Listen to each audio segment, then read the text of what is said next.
Des ondes et temps of Waves and Time was originally composed in honor of my undergraduate composition professor and dear friend William Averitt, and his wife Frances Averitt, flutist and former professor of flute, in celebration of their retirement from Shenandoah University in 2012.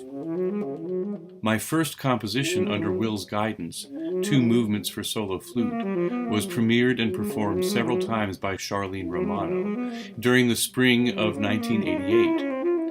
The two movements individually were called Hourglass and Clockwork, references, of course, to time.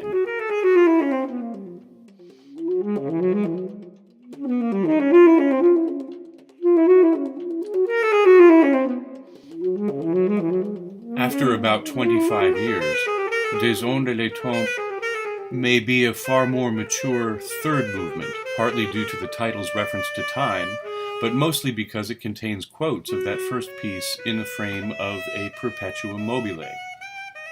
Casey Grev, my friend and colleague at the Crane School of Music, performed the version of Des ondes et temps for tenor saxophone on several occasions and recorded the work for my album Light and Shadows, Waves and Time, to be released by PARMA Recordings on their Navona label.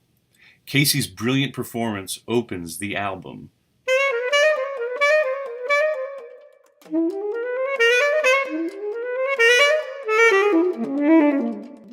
Des ondes et temps is a mostly perpetuum mobile, where waves of melodic motives emerge from a sea of pitched key clicks and eventually lead to a slow and sustained, freely developing melody that quotes fragments of my earlier Two Movements for Solo Flute.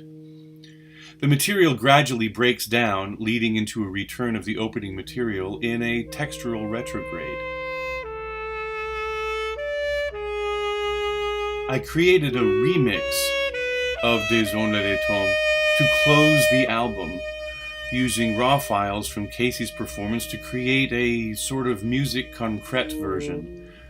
All of the sounds heard originate with Casey's saxophone, but are manipulated through various filtering processes and are layered over and under the more traditional material from the original recording, while the structure of the remix is essentially the same as the original version. Des ondes et temps is transformed texturally and dynamically to create an ambient, layered soundscape.